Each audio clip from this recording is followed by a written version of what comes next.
सभी विद्यार्थियों को मेरा नमस्कार। प्यारे विद्यार्थियों, बेटा स्पीति में बारिश इस पाठ के लेखक कृष्णनाथ जी हैं। उसको बेटा आजकल हमारा पढ़ाया जा रहा है।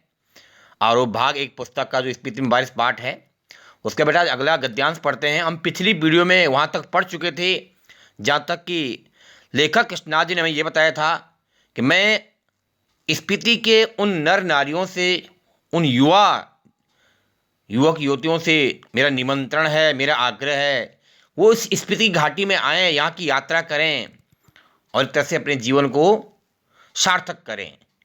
ये उनके कहने का एक तरह से आग्रह था। युवा निमंत्रण की उन्होंने बात की थी। उससे आगे पढ़ेंगे बेटा आज पेज नंबर 75 यानी कि 75। आप यहाँ ध्यान दे रहे होंगे बेटा, यहाँ पे स्पीति का एक तरह से डायग्राम बना में रखा है कि ये स्पीति जगह है। मैंने आपको पहले बताया था स्पीति में बारिश पाठ एक यात्रा का वृतांत है, यानी यात्रा का विवरण है। स्पीति जो कि हिमाचल प्रदेश में स्थित है, लाहौल स्पीति का वर्णन इस पाठ में हुआ है।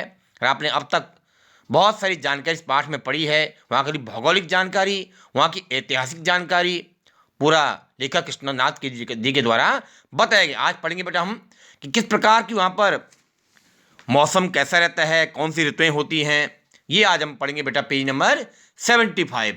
ध्यान दें आप लोग भी बुक पे, अपनी किताब बेटा आप लोग खोल दें। लिखा है लाहौल की तरह स्पीति में भी दो ही ऋतुएं होती हैं। इन लेखक कृष्णनाथ जी कह रहे हैं बेटा लाहौल और स्पीति दो अलग अलग स्थान हैं। ठीक है, इस पाठ में इन दो स्थानों का बार बार जिक्र आया है, यानी इन दो स्थानों के बारे में बार बार लेखक ने लिखा है जिसको हाईलाइट किया स्पीति को, और उससे जुड़ा हुआ स्थान है लाहौल। तो आप कंफ्यूज ना हो, लाहौल और स्पीति आसपास के दो स्थान हैं हिमाचल प्रदेश में। उस चीज़ का, उस स्थान का वर्णन यहाँ पर कृष्णनाथ जी कह रहे हैं। यहाँ पर वो कह रहे हैं कि लाहौल की तरह ही स्पीति में भी केवल दो ही ऋतुएं होती हैं। कितनी ऋतुएं होती हैं? दो ऋतुएं होती हैं। लिखा है कहीं मैंने षड ऋतुओं का बखान किया है, वह अभ्यास दोष के कारण है। षड ऋतुओं का मतलब होता है 6 ऋतुएं। लेखक कह रहे हैं, कृष्णनाथ जी बता रहे हैं कि कहीं के पर मैंने जो है अगर 6 ऋतुओं का अभ्यास यहाँ पर बताया होगा तो वो एक अभ्यास दोष के कारण वहाँ पर 6 ऋतुएं नहीं होती हैं। यानी कि लाहौल स्पीति में 6 ऋतुएं नहीं होती हैं, जो कि हमारे यहाँ पर आमूमन जो है 6 ऋतुएं होती हैं। वहाँ पर किस प्रकार ऋतुएं होती हैं, क्या होती हैं, देखना, आप ध्यान देना। लिखा है यहाँ जून से सितंबर तक की एक ही अल्पकालिक वसंत ऋतु है। अल्पकालिक बनी कम समय की, जून के महीने से लेकर के और सितंबर तक की, जिसे हम क्या बोलते हैं, बसंत ऋतु होती है। अब देखें यहाँ से डिफरेंट है। वहाँ लिखा है शेष वर्ष शीत ऋतु होती है। इसके अलावा कौन सी ऋतु होती है? शेष मानी बची हुई, शीत मानी ठंडी ऋतु होती है। केवल दो ही ऋतुएं होती हैं, एक तो होती है आपकी बसंत ऋतु होती है और एक होती है शीत ऋतु। तो इतनी अनोखी यात्रा है इस स्पीति लाहौल घाटी की, जिसका यहाँ पर आप वर्णन पढ़ रहे हैं। लिखा है बेटा वसंत में जुलाई में औसत तापमान 15 डिग्री सेंटीग्रेड और शीत में माने ठंड में जनवरी में औसत तापमान 8 डिग्री रिकॉर्ड किया गया है। अब आप अंदाज लगा सकते हैं कि वसंत के मौसम में जो टेम्परेचर है वो 15 डिग्री सेंटीग्रेड रहता है, और ठंडों में यानी जो शीत ऋतु है वहाँ पर जनवरी में एक एवरेज टेम्परेचर कितना होता है, 8 डिग्री रिकॉर्ड किया गया है। यानी वहाँ ठंड ज़्यादा होती है। लिखा है औसत से कुछ अंदाज नहीं लगता। वसंत में दिन गर्म होता है, रात ठंडी होती है। शीत में क्या होता है, क्वेश्चन मार्क। अब आप अंदाज लगा सकते हैं कि वसंत के मौसम में कब, मानी जुलाई से का जो एक तरह से एवरेज टेम्परेचर 15 डिग्री है, तो वहाँ क्या है, रात ठंडी होती है। अब कह रहे शीत में क्या होता होगा, जब ठंडों की ऋतु आती होगी तब क्या टेम्परेचर वहाँ रहता होगा। कह रहे हैं इसकी कल्पना ही की जा सकती है, कभी रहकर देखा जा सकता है। लाहौल स्पीति में जो लोग रहते हैं और वही इसका अनुमान लगा सकते हैं, ऐसा लेखक में बता रहे हैं। आगे पढ़ते हैं बेटा। स्पीति में वसंत लाहौल से भी कम दिनों का होता है। जो स्पीति जगह है वहाँ जो वसंत ऋतु है वो लाहौल से भी कम दिनों की होती है। कह रहे हैं वसंत में भी यहाँ फूल नहीं खिलते, न हरियाली आती है, न वह गंध होती है, गंध में सुगंध।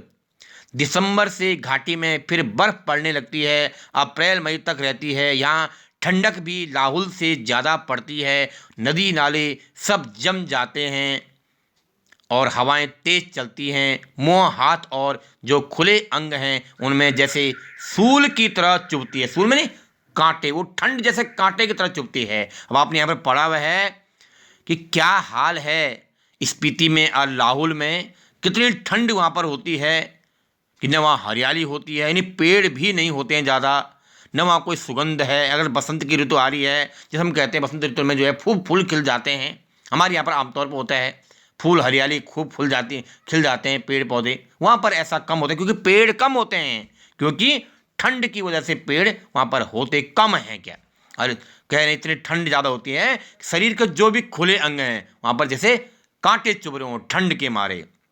आगे बेटा, स्पीति में लाहुल से भी कम वर्षा होती है।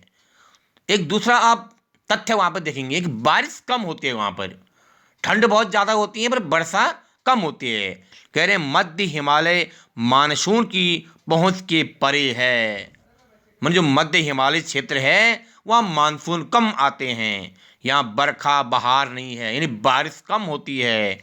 लिखा है कालिदास को अपने ऋतु संहार में यहाँ वर्षा का तो संहार ही करना पड़ेगा।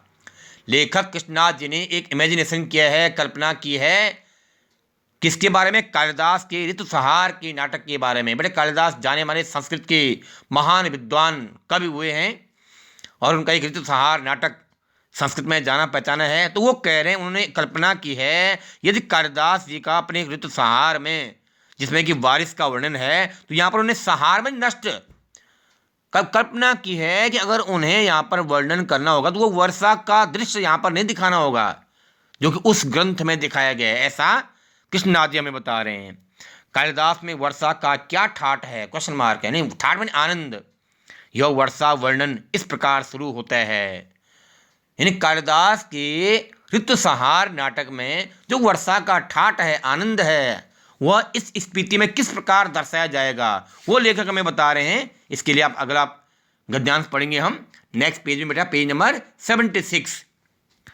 लिखा है प्रिय जल की फुहारों से भरे बादलों के मत वाले हाथी पर चढ़ा हुआ, चमकती हुई बिजलियों की झड़ियों को फहराता हुआ और बादलों की गरज की नगाड़े बजाता हुआ यह कामी जनों का प्रिय प्रवास, प्रिय पावस राजाओं का सा ठाट बाट बनाकर आ पहुंचा। कल्पना किया उन्होंने कि वहां पर वर्षा ऋतु का आगमन एक तरह से इस प्रकार किया जाएगा, क्योंकि यदि कालिदास अपने जो ऋतुसंहार नाटक है उसमें उन्हें उस वर्षा का सहार उन्हें दिखाना पड़ेगा। यहाँ एक कल्पना किया उन्होंने कि इस प्रकार का आगमन उस वर्षा ऋतु को दर्शाया जाएगा। जो लिखा है कामीजन, ये विलास करने वाले लोगों के लिए लिखा है। तो एक इमेजिनेशन, एक कल्पना की है, इस प्रकार वो बखान उन्हें यहाँ पर करना पड़ेगा उस वर्षा के लिए जो कि वहाँ पर कम होती है। लिखा है यह पावस यहाँ नहीं पहुँचता है। क्या नहीं पहुँचता है? वर्षा ऋतु। स्पीति में वर्षा ऋतु नहीं होती है, ऐसा लेखक हमें बता रहे हैं। कालिदास की वर्षा की शोभा विंध्याचल में है, यानी कालिदास जो महान कवि संस्कृत के हुए हैं उनके जो वर्षा की सुंदरता है वो तो विंध्याचल पर्वत में है, हिमालय की इन मध्य की घाटियों में नहीं है। जिस जगह का ये वर्णन किया जा रहा है, हिमालय की मध्य घाटियां हैं, लाहौल है, स्पीति है, वहां पर इसका वर्णन नहीं किया जा सकता। किसका? वर्षा का। मैं नहीं जानता कि इसका लालित्य मानी बोलते सुंदरता, लालित्य मानी सुंदरता, मैं नहीं जानता कि इसका लालित्य लाहौल स्पीति की नर नारी समझ भी पाएंगे या नहीं। वर्षा उनकी संवेदन का अंग नहीं है, वो यह जानते नहीं हैं। बरसात में नदियां बहती हैं, बादल बरसते, मस्त हाथी चिंगारते मानी आवाज़ करना, जंगल हरे भरे हो जाते हैं, अपने प्यारों से बिछड़ी बनी अलग हो रखी, स्त्रियां रोती कलपती हैं, मोर नाचते हैं और बंदर चुपचाप गुफाओं में जा छिपते हैं। लेखक हमें यह बता रहे हैं स्पीति के लोग यह नहीं समझ पाते हैं वर्षा में जो ये घटनाएं बताई गई हैं कि वर्षा में नदियां बहती हैं, बादल बरसते हैं, मस्त हाथी चिंगारते हैं, यानी आवाज़ करते हैं, जंगल भरे हरे भरे होते हैं, ये सभी घटनाएं स्पीति के लोग नहीं जानते हैं। किस प्रकार अपने प्रिय लोगों से बिछड़ी हुई, अलग हो रखी स्त्रियां रोती हैं, कलपती हैं, मनी की चिंता में खो जाती हैं, मोर नाचते हैं। इन सब प्रकार की क्रियाओं को स्पीति के लोग नहीं जानते हैं, क्योंकि वहाँ पर वर्षा नहीं होती है। और ये सारी सभी घटनाएं वर्षा होने पर अधिकतर मोस्टली दिखाई देती हैं, ऐसा लेखक हमें बता रहे हैं।